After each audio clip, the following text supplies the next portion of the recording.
आवाज बंद करा।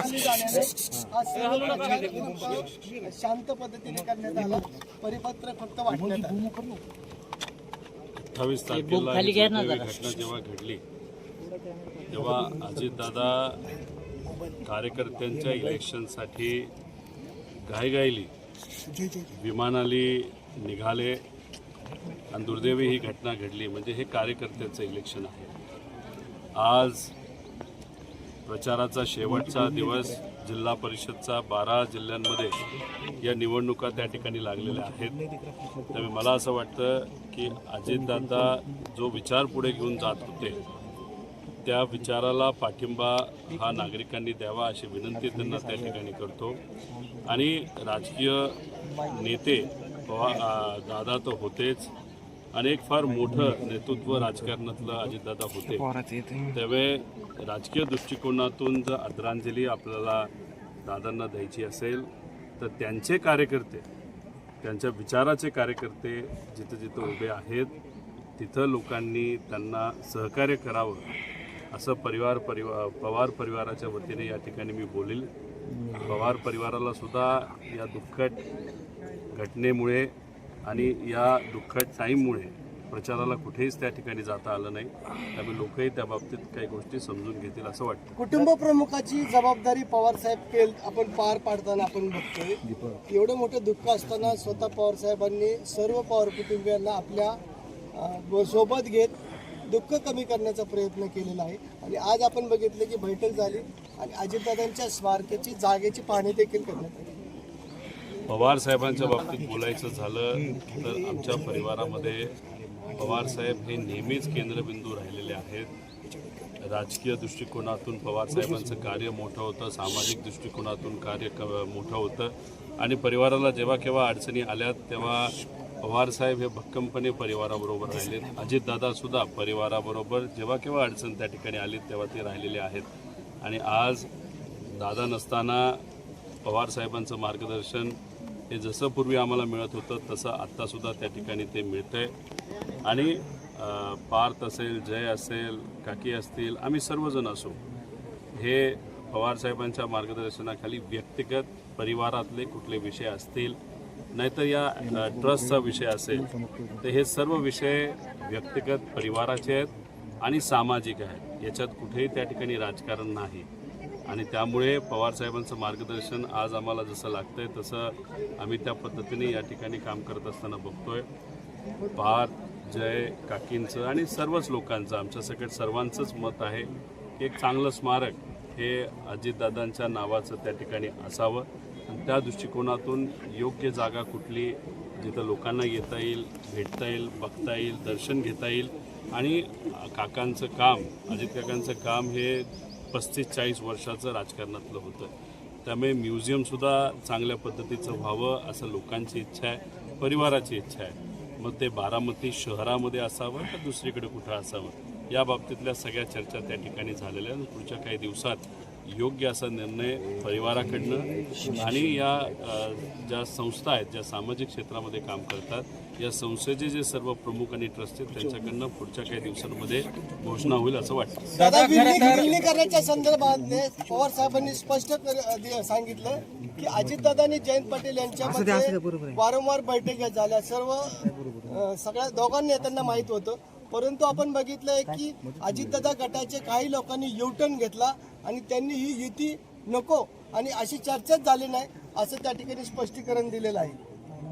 खरं तर गेल्या काही दिवसांमध्ये 28 तारखेपासून आजपर्यंत परिवारामध्ये राजकीय कुठलीही चर्चा तिथं झालेली नाही। आणि आम्ही सुद्धा विनंती केलेली आहे की आम्हाला सुद्धा राजकीय एखादी भूमिका घेणं या दुःखद काळामध्ये भावनिक दृष्टिकोनातून थोडंसं अवघड त्या ठिकाणी जातंय। 9 तारीख होऊ द्या, मग स्पष्टपणे या सर्व गोष्टींकडे आपल्याला बोलता येईल। तर शेवटी दादांची इच्छा काय होती, काय गोष्टी घडल्या त्या कुठेतरी लोकांपर्यंत गेल्या पाहिजे। युती होईल नाहीतर विलीनीकरण होईल नाही होईल याच्यावर मी भाष्य करणं एवढं मोठा नाही। फक्त हे जे काय राजकीय दृष्टिकोनातून काही आरोप प्रत्यारोप नाही तर चर्चा जी कुठली या महाराष्ट्रामध्ये सुरू आहे त्यामुळे कुठंतरी दुःख वाटतं की अजितदादांसारखा एवढा मोठा माणूस त्याच्या मनामध्ये काय याच्याबद्दल कुणीच तिथं चर्चा दुर्दैवाने त्या ठिकाणी करत नाही.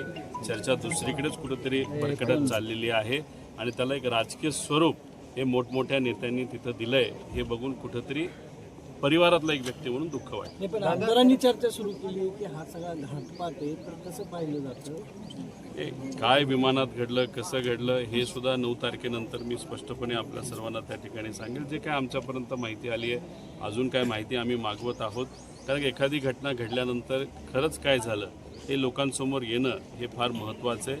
आणि पवार परिवार म्हणून सुद्धा, नाहीतर एक महाराष्ट्राचा नागरिक म्हणून सुद्धा लोकांच्या मनामध्ये ही शंका असेल तर काही अनुत्तरित प्रश्न आहेत. ते प्रश्न आम्ही योग्य ती जी काही बॉडी असेल, समजा DGCI असेल, नाहीतर राज्य सरकार असेल, नाहीतर केंद्र सरकार असेल, नाहीतर ती कंपनी असेल VSR, या सर्व लोकांना योग्य पद्धतीने काही प्रश्न नाहीतर मनामध्ये ज्या शंका आहेत त्या आम्ही विचारू आणि त्याच्यावर नक्कीच ते लोक उत्तर देतील अशी अपेक्षा आपण करू. पवार कुटुंबामध्ये दुरावा निर्माण झाला होता, परंतु आपण बघितलं की अजितदादांच्या अकाली जाण्यानं संपूर्ण पवार कुटुंबीय एकत्र आलेले आहे.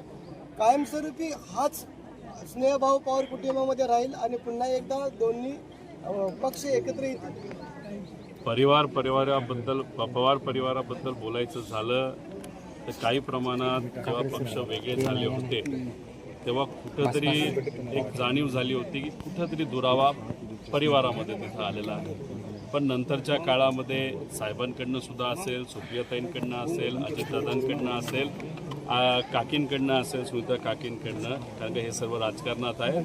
आणि मग आमच्यासारखी जी पुढची पिढी आहे याच्याकडनं सुद्धा प्रयत्न राजकीय दुराव्याला कमी व्हावात यासाठी तसे खूप प्रयत्न सुरुवातीला झाले नव्हते. पण परिवार हा एक राहायला पाहिजे ही आपली महाराष्ट्राची संस्कृती, देशाची संस्कृती, याच्यासाठी परिवाराच्या दृष्टिकोनातून प्रयत्न एकत्रित येण्याचे झाले होते. जसं लग्नाला भेट देणं, सहभाग घेणं, आनंदात सहभाग घेणं, ह्या सगळ्या गोष्टी परिवाराकडनं तिथं झाल्या होत्या. राजकीय दृष्टिकोनातून काय घडलं, कसं घडलं हे 9 तारखेनंतर आपल्या सर्वांसोबत आम्ही नक्की. प्रकरणामध्ये पाच पवार यांना क्लीन चिट मिळाली आहे. आता राज्यसभेची जागा रिक्त झालेली आहे. आज याच्यामध्ये बातम्या देखील आलेल्या आहेत आणि आता राज्यसभेची जागा रिक्त झालेली आहे. पार्थ पवार यांच्या जागेचा त्या ठिकाणी विचार सुरू आहे का? ती जागा कुठे हेच मला तिथं माहीत नाही आणि काय चर्चा चालू आहे हेही मला माहीत नाही.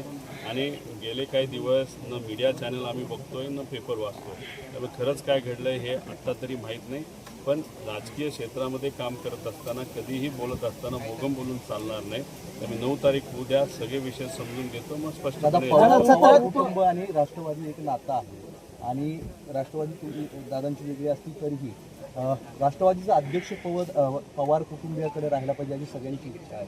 तुम्हाला काय वाटतंय की राष्ट्रीय अध्यक्ष सुनेत्र पवारच अशी मागणी देखील 30 आमदारांनी केली आहे. तुम्ही समजून घ्या की उपमुख्यमंत्री पद सुद्धा आणि त्या राष्ट्रवादीचे मुख्य पद जे देशाचे प्रमुख हे पवार परिवाराकडेच आणि सुमित्रा काकींकडेच राहावं अशी आमची सुद्धा त्या ठिकाणी इच्छा आहे. फक्त या गोष्टी आम्हाला या दुःखद काळामध्ये बोलता येत नाही, एवढंच त्यातलं त्या ठिकाणी फरक. आणि लोकप्रतिनिधी हे आमदार असतात. आमदार लोकांच्या आशीर्वादाने मतातून त्या ठिकाणी निवडून येत असतात. त्यांनी ती इच्छा त्यांच्या पक्षामध्ये व्यक्त केली असेल तर 30 हा आकडा मेजॉरिटीचा आकडा आहे. त्याच्याचबरोबर त्यांचे जे सर्व पदाधिकारी आहेत जे मला कळालेलं आहे, ज्याच्यात विविध सेलचे अध्यक्ष असतील, त्यांनीसुद्धा सुनित्रा काकींचंच नाव पुढं केलं असेल.